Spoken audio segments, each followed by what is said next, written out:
Everything you know how to teach is now free. Every explanation, every technique, every bit of advice that you'd have given a parent 5 years ago is available instantly for nothing. So if your marketing is built on being helpful, then the ground has moved underneath you.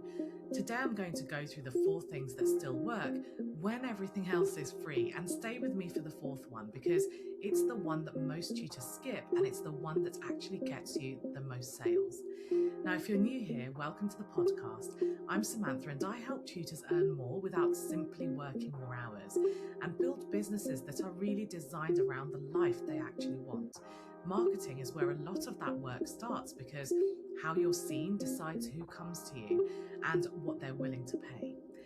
It's also the way we are visible and we get in front of potential clients. So let's get into it. Here's what I keep noticing. Tutors are working harder at their marketing than they've ever worked and getting less back than they used to get. More posts, more tips, more free guides, more explaining, and the response is thinner every time. In fact, I'm seeing this across industries. Although I work very exclusively in the tutoring world, I'm exposed to other industries and everyone's talking about this. Now, it's really tempting to read that as a you problem. Maybe it's the wrong platform, the wrong time of day. Maybe you're not consistent enough. Maybe you're not confident enough on camera. Now, I don't think that it's any of those things when we're talking about this in particular. What's happened is that the thing that your marketing was built on has actually stopped being scarce. For years, being really helpful was enough to stand out because really good information was harder to come by. A parent didn't know what the 11 plus actually involved, for instance. A student know how to structure an essay. You did, and sharing that generously made you visible, it made you trusted, it built that credibility. That time has gone, and it's not going, it's actually gone. Any parent can now get a decent explanation of anything that you teach about in about 4 seconds, and they don't even have to sit through your carousel to get it, or your webinar, or your lead magnet. So when you give away more information, you're actually competing with something that's completely free, it's instant, and it's infinitely patient and available at 11 o'clock at night. So this sounds a bit bleak, and it really isn't, because there are things that you have that nothing else has. And they were always the thing that was actually doing the work of you getting booked. You just couldn't see them clearly while information was still doing some of that heavy lifting.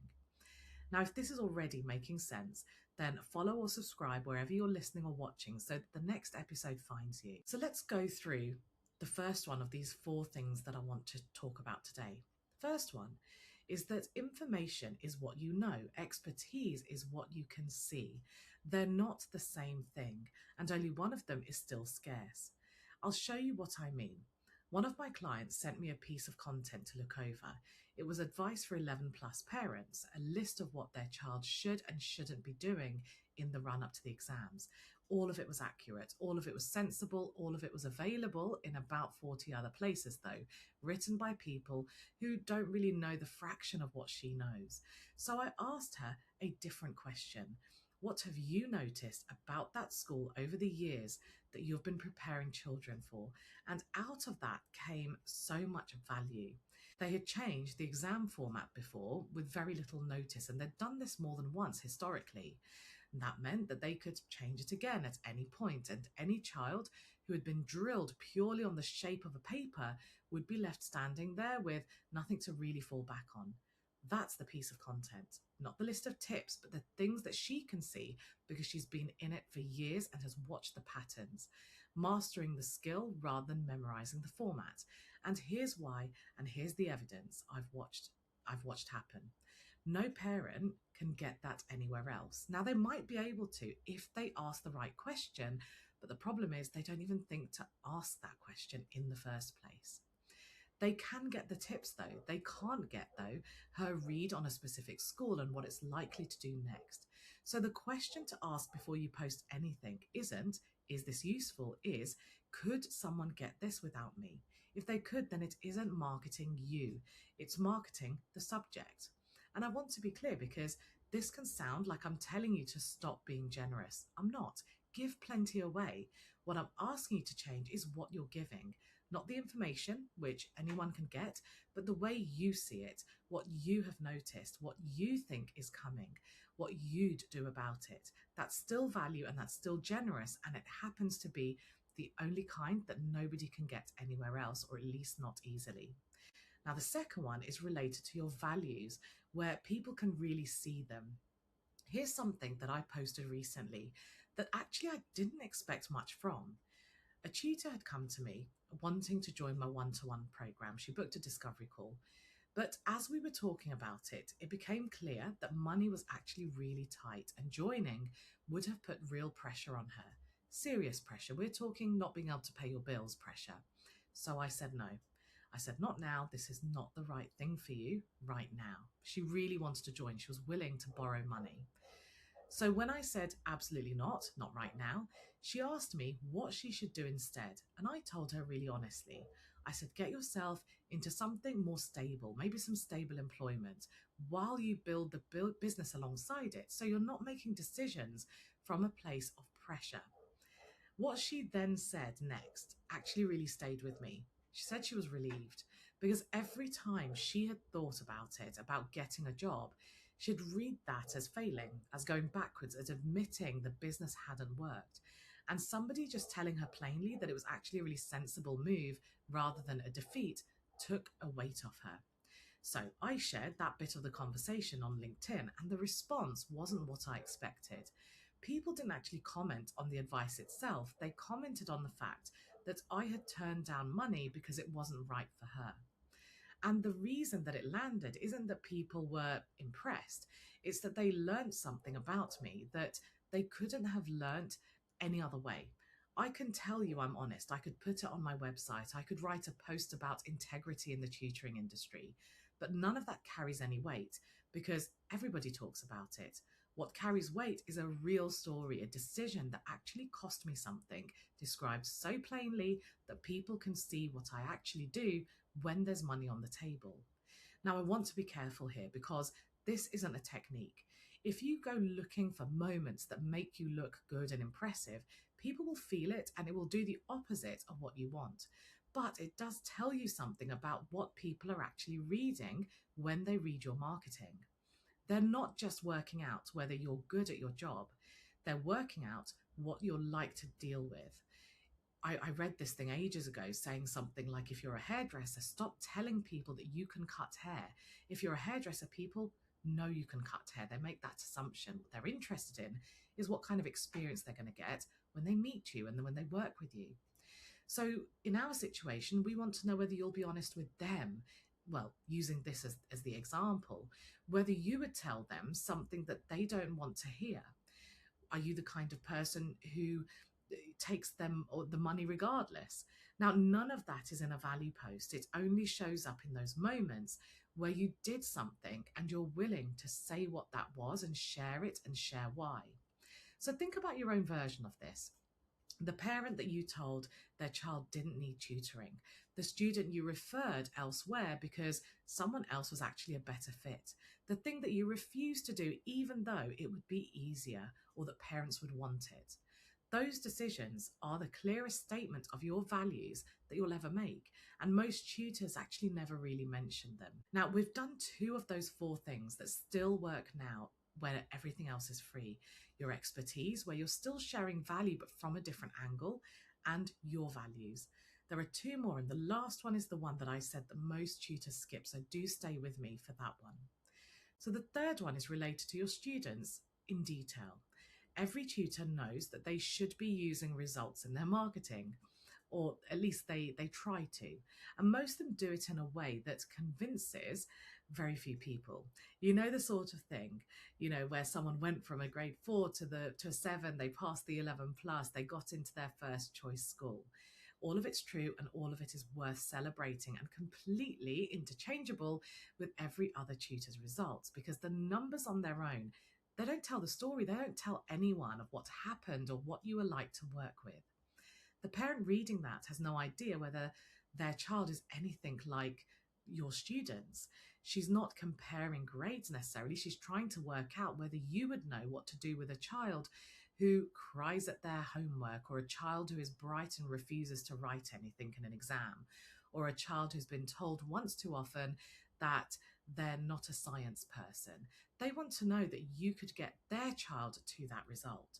So the detail is in the whole thing, not just the outcome. It's the situation. So what was going on when they came to you in the first place? What did you try first that maybe didn't even work? What was the moment that something changed, and what did you do differently? What did their parents say afterwards? What did the students say? That's a story that nobody else can tell because nobody else was in that exact situation with that exact student and in that room. And it does something that a results list just can't, which is it lets the right parent recognize their own child in it and think, that's us. This was written for me. I'd go further. The students who make the best stories are often not the ones with the biggest jumps. They're the ones where something was just really stuck and you found a way in. That's where your judgment is visible. That's where your skill is visible. And judgment is what people are buying. It's your skill, your talent, and your rapport that people are buying. One practical thing: get permission, keep it vague where it needs to be vague, change the details, for example, that identify anyone. None of that weakens the story. What makes it land is the specificity of the situation. So it's not the name of the child that's important here. And this brings me to the last one: actually asking. This is the one that I mentioned to stay for because it's the one that most students nod their head along to, but then they don't do it. The most common thing I hear by a long way is that people don't want to be salesy. And they say it to me apologetically as though it's a personality trait that they're stuck with.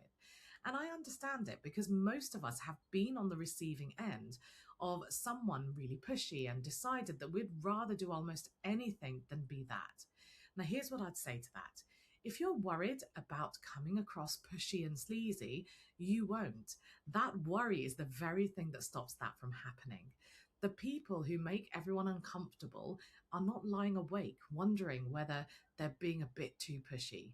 They've never had that thought. So the worry is actually good news. It means that you're safe to sell properly and you've been holding yourself back from something that you were never at risk of doing in the first place. And you do have to sell, not hint at it, not mention it once at the bottom of a post after a 400-word kind of post, about something else. We're not going to assume that people who've been following us for 2 years know what we offer, because I promise you, people don't. They get confused or they're not sure, and we have to repeat ourselves. And this is where I see it go wrong most often. Somebody has done the hard part. The tutor has built an audience. They have earned trust really well. People really like them. And then the sales message is buried so far down and so hedged and so apologetic that nobody realizes they can actually work with them. All that trust and no door to walk through. There's something else underneath it, which is that selling feels like taking and giving feels virtuous. But if you believe what you do changes things for people, and you've just spent this whole episode being told that your expertise is the rare part, then not telling people how to buy it isn't generous. It leaves them stuck with the free version of the answer. So the practical version is that you need to say what you do. You need to say who it's for, and you just say what it costs, or at least how to find out. Say it more often than feels comfortable, because you'll be bored of your own message long before your audience has even noticed it. And put it where people can see it, not at the end after the really interesting bit.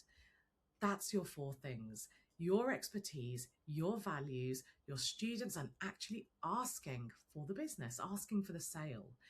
Every one of them is something that AI can't produce on its own. It needs your input, and every one of them gets stronger the longer you do it. Now, one last thing before I go, because I've spent this whole episode talking about what AI can't do, and I don't want you to hear that as me telling you not to use it. Use it. If writing is the part you find hard or slow, or you stare at a blank page for 40 minutes and you give up, then getting help shaping the words is a really sensible use of your time. What I'm asking you to keep hold of is the thinking, the story about that school changing its exam format, the decision that you made that cost you money, the student who was stuck and what you noticed about them. All of that has to come from you, because nothing else has access to it. Feed those in, and you'll get something that sounds like you and could only have come from you.